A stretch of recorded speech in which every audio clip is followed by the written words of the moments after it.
तो 77वें गणतंत्र दिवस पर इस विशेष कवरेज में आपका स्वागत है एक बार फिर से। और मैं आपको एक बार फिर से 77वें गणतंत्र दिवस की बहुत बहुत बधाई देना चाहता हूं।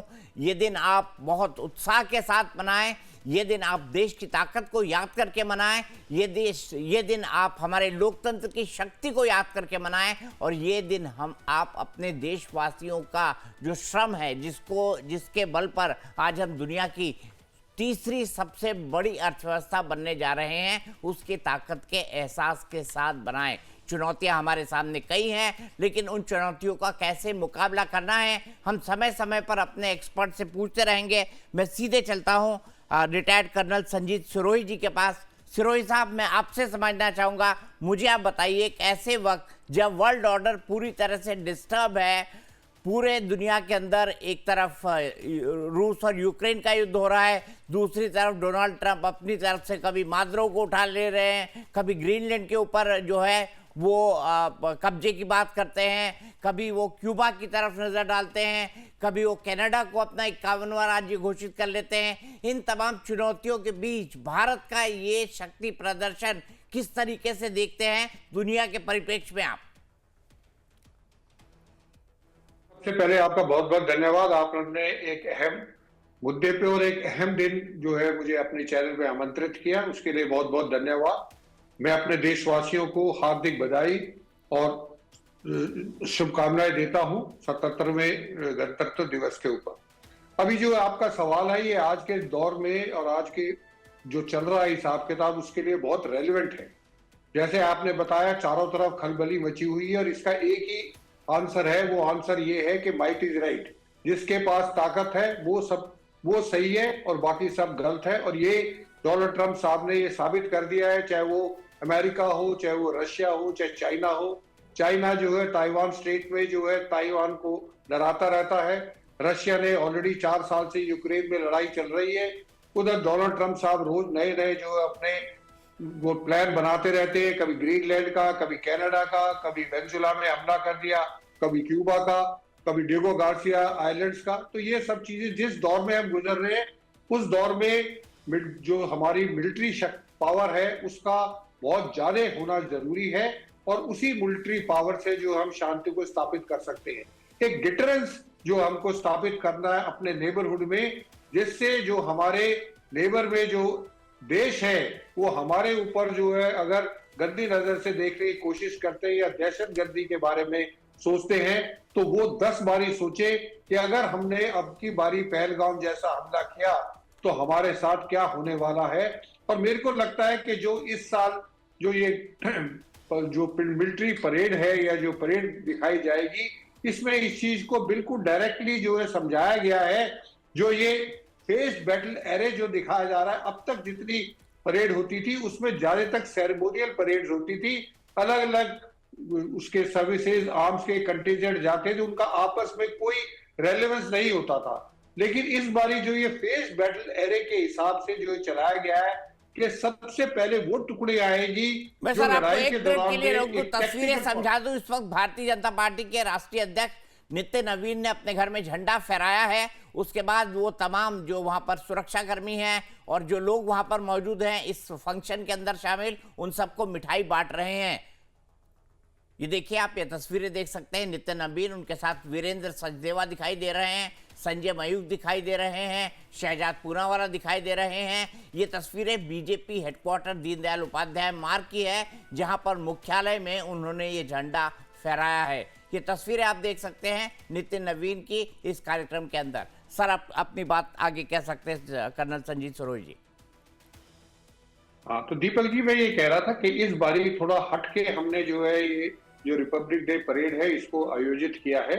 इसमें हमने पब्लिक को, अपने दर्शकों को और अपने जो देशवासियों को ये दिखाने की कोशिश की गई है कि किस तरीके से हमारी फौज लड़ाई लड़ती है। तो उसको फेस बैटल एरे के हिसाब से, जैसे सबसे पहले जो इंटेलिजेंस गैदरिंग है जिसके अंदर हमारी रिकॉर्डेंस की जाती है, उसके अंदर के जो दस्ते हैं उनको जो है जो हमारे रिकॉर्डेंसेस व्हीकल्स हैं, हमारे ध्रुव हेलीकॉप्टर्स हैं, बाकी जो चीजें वो आगे जाके दुश्मन के बारे में पता करती है। उसके बाद हमारा आयरन पंच आता है। आयरन पंच का मतलब है उसके अंदर हमारी जो है टैंक आते हैं, बख्तरबंद गाड़ियां आती है, इन्फेंट्री आती है जो कि दुश्मन के ऊपर हमला बोलती है। और तीसरे उसमें दिखाया जाएगा कि किस तरीके से हमारे जो सपोर्टिंग ग्रुप्स है, जैसे आर्टिलरी है, इंजीनियर्स है, सिग्नल्स है, वो किस तरीके से लड़ने वाली फौज की मदद करती है। तो ये मेरे को लगता है ये एक तरह का संदेश हमारे जो है जो पड़ोसी है हमारे देश, जो कि भारत के हमेशा खिलाफ रहते, उनको ये दिखाने के लिए किया गया है कि ऑपरेशन सिंदूर जो है खत्म नहीं हुआ, ऑपरेशन सिंदूर चालू है। और इसी तरीके से आपके ऊपर अगर कोई हमारे देश के अंदर कोई दहशतगर्दी को अंजाम दिया गया तो इसी तरीके से आपको मुंह तोड़ जवाब दिया जाएगा। और दूसरी चीज इसमें इस बार और एक और चीज नई चीज की है जो पहली दफे की गई है, मैं अपने दर्शकों को बताना चाहता हूं कि 61 कैवलरी जो हमारी सबसे ओल्डेस्ट रेजिमेंट है, वो जो है हमेशा अपने सेरेमोनियल ड्रेस में आती थी, लेकिन इस बारी अपनी जो लड़ाई की ड्रेस है उसमें आएगी। तो इस बारी जो दिखाया गया है वो ये दिखाया गया है कि हमारी जो सैन्य ताकत है वो लड़ाई के लिए कितनी तरह से, किस तरीके से सशक्त है, किस तरीके से जो है काम करती है, और आने वाले समय में दुश्मन को किस तरीके से मुंह तोड़ जवाब दिया जाएगा। तो ये सब चीजें जो है देखने को मिल रही है। और जैसा आपने खुशबू से पूछा था, मैं अपने दर्शकों को बताना चाहता हूं कि जैसे खुशबू बता रही थी बचपन के, मैं भी 2 दफे जो है रिपब्लिक डे परेड में मैं एनसीसी के टुकड़ी में हिस्सा ले चुका हूं। तो मुझे पता लगता है कि जिस समय आप कर्तव्य पथ के ऊपर चलते हैं और चारों तरफ जो तालियों की गड़गड़ाहट होती है, तो आपके अंदर क्या महसूस होता है, आपके अंदर क्या जज्बा होता है अपने देश के लिए। दीपक जी, बहुत सही आपने कहा कि जज्बा जो है जब आप आरडी की परेड यानी रिपब्लिक डे की परेड में चलते हैं और चारों तरफ से तालियों की गूंज आती है, तो मेरे ख्याल से कर्नल संजीत सिरोही जी ने इस पूरी की पूरी चीज़ को बहुत अंदर तक महसूस किया है, क्योंकि 2 बार रिपब्लिक डे की परेड में वो खुद शामिल हो चुके हैं। सीधे चलता हूँ कैप्टन संदीप धवन के पास। संदीप धवन साहब, कहते हैं ना भय बिन होय ना प्रीत, तुलसीदास जी कह के गए हैं, तो जरूरी है ना कि हम अपने हथियारों का प्रदर्शन करें, हम ये बताएं कि हमारी ताकत कितनी है, क्योंकि जब तक आपके पास ताकत नहीं, अगर ताकत नहीं होती तो मेरे ख्याल से डोनाल्ड ट्रंप मजदूरों को उठा के नहीं लाते, क्योंकि उनको पता है कि मैं उठा के ले आऊंगा, मेरी इतनी ताकत है तो मैं उसके बाद कुछ भी कर सकता हूं। तो ये ताकत का प्रदर्शन जरूरी है आपके हिसाब से?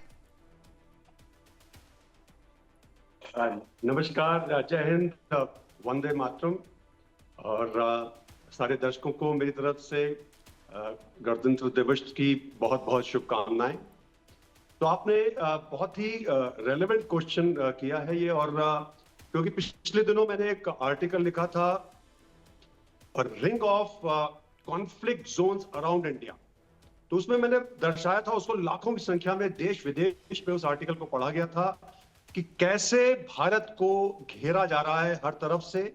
और उसमें 2 पहलू जो कि इंडियन एयरफोर्स के जो चीफ हैं उन्होंने दर्शाया था अपने रिसेंट जो उन्होंने एक सेमिनार में, कि आपको अपनी आर्थिक व्यवस्था और साथ ही आपको अपनी सैन्य शक्ति, ये दोनों को पैरेलल लेके चलना है, ना कि ये अलग अलग चलेंगे, क्योंकि तभी आप दुनिया को, विश्व को दिखा पाएंगे कि आप कहां हैं, और आप 5वीं से 4थी और फिर 30वीं सबसे बड़ी अगर इकोनॉमी बनना चाहते हैं तो उसको आप कैसे सुरक्षा देंगे, क्योंकि भारत की जो बिजनेस इंटरेस्ट हैं ये केवल भारत के आसपास ही नहीं रह जाएंगे, और बल्कि रह नहीं रहे हैं, ये अफ्रीका और कैरेबियन तक पहुंच रहे हैं, और जापान और उसके आगे तक पहुंच रहे हैं। तो सैन्य शक्ति, और उसमें क्योंकि मैं नेवी से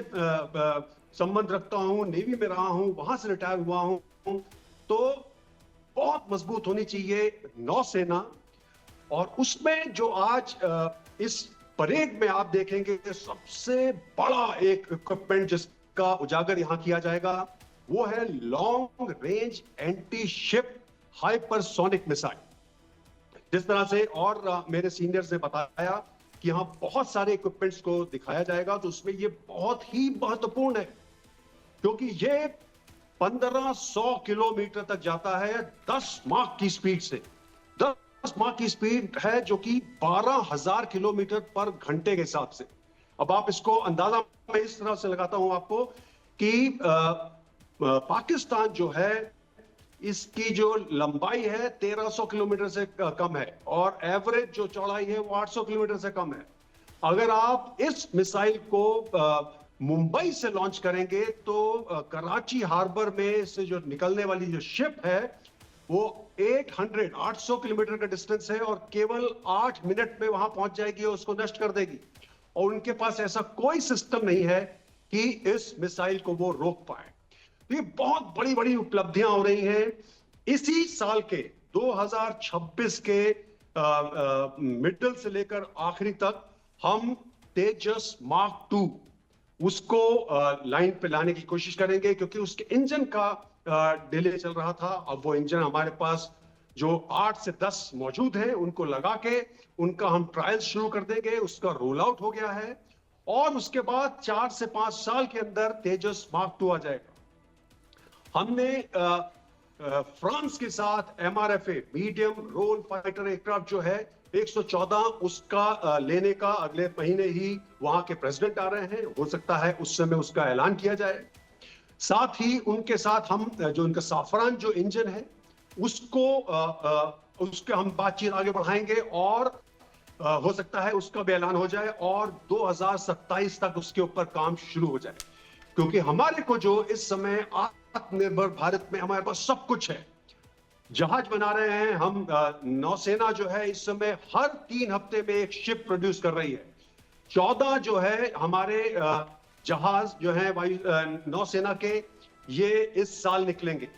इसका मतलब यह है कि 175 जहाज जो हैं हमारे 2030 तक हो जाएंगे और 200 जहाज जो हैं हमारे 2035 तक हो जाएंगे। तो ये बहुत बड़ी बड़ी उपलब्धियां चल रही हैं। और जब इंजन का जो है हमारा कॉन्ट्रैक्ट हो जाएगा साफरान के साथ तो हम एमका जो कि हमारा 5th जनरेशन या 5th प्लस जनरेशन जो है कि उसकी 2 जो हमारी स्क्वाड्रन जो हैं ये आएंगी F414 जो अमेरिकन जी इंजन है, लेकिन जो साफरान का इंजन है उसके साथ आएगा हमारा एमका मार्क 2 और उसकी 5 स्क्वाड्रन्स बनाई जाएंगी।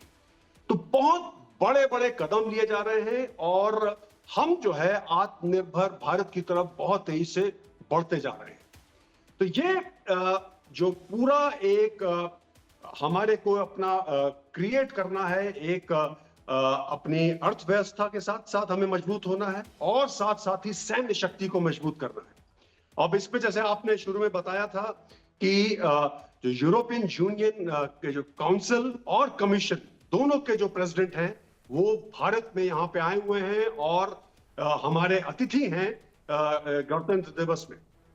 तो वो बहुत एक उपलब्धि है, क्योंकि इसके इमीडिएटली बाद वो इसके ऊपर जो हमारा FTA जो होना है यूरोपियन यूनियन के साथ, वो उसका बहुत बड़ी एक मीटिंग होने वाली है और उसके ऊपर जहां तक कहा जा रहा है कि मदर ऑफ ऑल डील्स इसको बना के प्रस्तुत किया जाएगा। तो ये हमारे लिए एक बहुत उपलब्धि होने वाली है। तो जिस तरह से आपने बताया कि ट्रंप साहब जिन्होंने US के जो प्रेसिडेंट हैं जो इस तरह से उथल पुथल कर रखी है विश्व में, उनको हमारी तरफ से जवाब मिल जाएगा, क्योंकि जो हमारी अर्थव्यवस्था है इस समय काफी अच्छी चल रही है। IMF ने हमारे को 6.7 से 7.3% GDP पे लाके खड़ा कर दिया है। उन्होंने कहा है कि आप ऊपर जा रहे हैं, आपकी अर्थव्यवस्था ऊपर जा रही है। और अभी तक जो USA ने आपके ऊपर, अमेरिका ने आपके ऊपर जो प्रतिबंध लगाए थे और अंकुश लगाए थे, उनका बहुत ज्यादा कोई असर नहीं हुआ है। और जिस तरह से जो कल और परसों की बातचीत चली है कि वहां पे जो उन्होंने एक्स्ट्रा 25% जो भारत के ऊपर रूस का जो ऑयल लेने की बात की हुई थी, तो अब हमारा ऑयल का जो वहां से सप्लाई है ऑलमोस्ट 0 हो गया है। हमने ब्राजील के साथ एक और उनके साथ डबल कर लिया है अपना सप्लाई करने का उनका ऑयल। तो हम बहुत सारी बातचीत आगे बढ़ा रहे हैं। अभी जो प्रेसिडेंट आए थे UAE के, उनके साथ भी हमने इस तरह के समझौते किए हैं।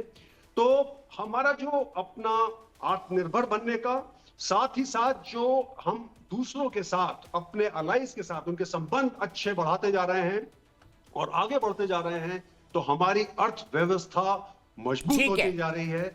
और जिस तरह से इस समय वहां पे कहा गया था, जो अभी रिसेंटली डेवोस में जो सेमिनार हुआ था, कि भारत जो है तीसरी अर्थव्यवस्था बन जाएगा सबसे बड़ी 2028 तक, और हमारे को कोई रोक नहीं सकता है 5 ट्रिलियन और 10 ट्रिलियन इकोनॉमी बनने के लिए।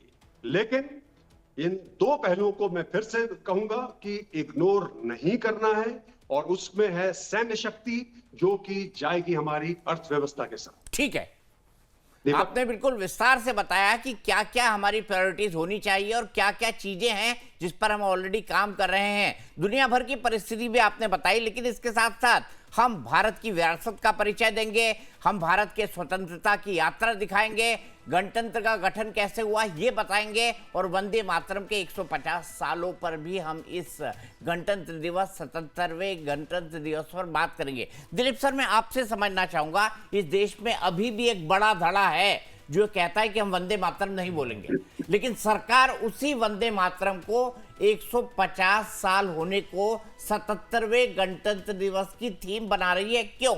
समझ आता है आपको?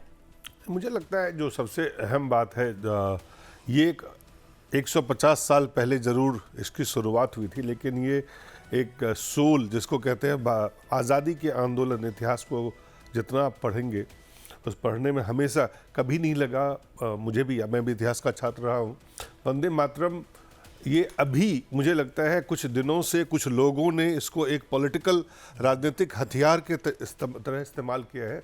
भारत के जो साझी विरासत है उस पर हमला करने के लिए, मैं कहूँगा जो राजनीतिक उनकी उद्देश्य है उसको पूरा करने के लिए, बांटने के लिए कुछ लोगों ने इसका इस्तेमाल किया है। ज़्यादातर लोग, मैं मानता हूँ कि अभी भी हिंदुस्तान के ज़्यादातर लोग उन्हीं में से, चाहे मैं तो कई लोगों को जानता हूँ, और बहुत ही डॉक्टर कलाम से लेके और आरिफ मोहम्मद खान तक आप देख लें, और कई ऐसे हमारे दोस्त हैं जो लोग इस धर्म के नाम पे उसको कहते हैं। आपको नहीं लगता ये लोग बिरले हैं?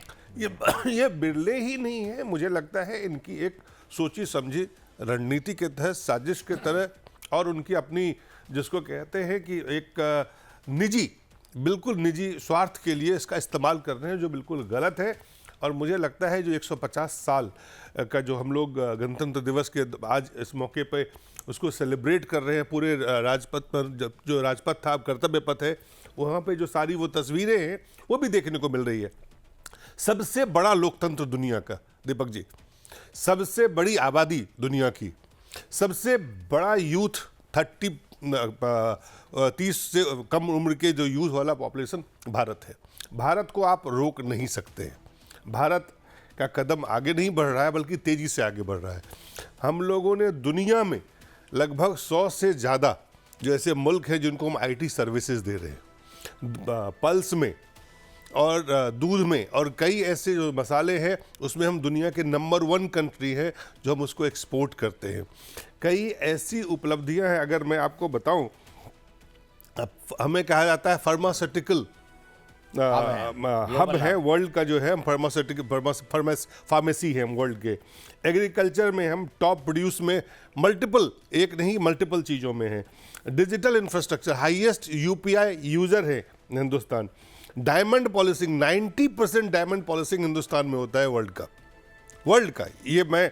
और मीडिया एंटरटेनमेंट जिसके हम एक पार्ट हैं, एक अंग है, वो सबसे बड़ा है दुनिया का, लार्जेस्ट फिल्म इंडस्ट्री जो दुनिया की दिखाई जाएगी सर जी। रेमिटेंस वाइज आज उसकी भी झांकी दिखाई जाए। रेमिटेंस वाइज दुनिया से सबसे ज्यादा रेमिटेंस भारत में आता है। किसी अगर एक मुल्क में आता है तो भारत नंबर 1 पे है।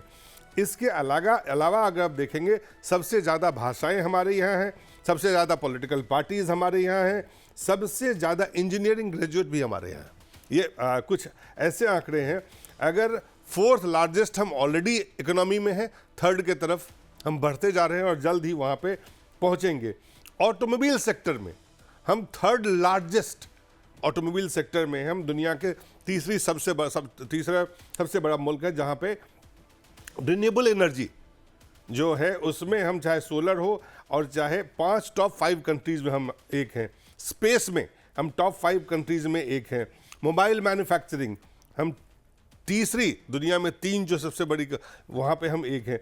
तो ये जो भारत की जो नंबर 1 जो डिजिटल इकोनॉमी है, मैन्युफैक्चरिंग है, ईज ऑफ डूइंग बिजनेस है, जो लगातार भारत बढ़ते जा रहा है, अब ये जो स्थिति है जो आपने कहा कि वो लोग जो लोग वंदे मातरम को लेके बांटने की कोशिश करते हैं, जो लोग वंदे मातरम को लेके सवाल उठाने की कोशिश करते हैं, हम नहीं गाएंगे, हमारा मजहब अलाउ नहीं करता। उनके पास कोई विकल्प नहीं है, उनके पास कोई विकल्प नहीं है। आप नहीं एक आदमी 2 आदमी कहेगा, लेकिन आप देखें आज स्कूल्स हैं, कॉलेजेस हैं, यूनिवर्सिटीज़ हैं, हर जगह है। एक आदमी उठता है पार्लियामेंट में, सदन में खड़ा होता है, वॉकआउट करता है, लेकिन वो एक आदमी नहीं, वहाँ तो और कई संसद सदस्य भी थे। जब हमने उस नज़ारा को देखा था, बहुत बुरा लगा था कि एक आदमी जो है वंदे मातरम उस गाने से पहले लोकसभा से निकल जाता है। तो मुझे लगता है इस तरह के जो एलिमेंट्स है उसको ज़्यादा सपोर्ट नहीं है, उनको ज़्यादा तरजीह नहीं दी जानी चाहिए।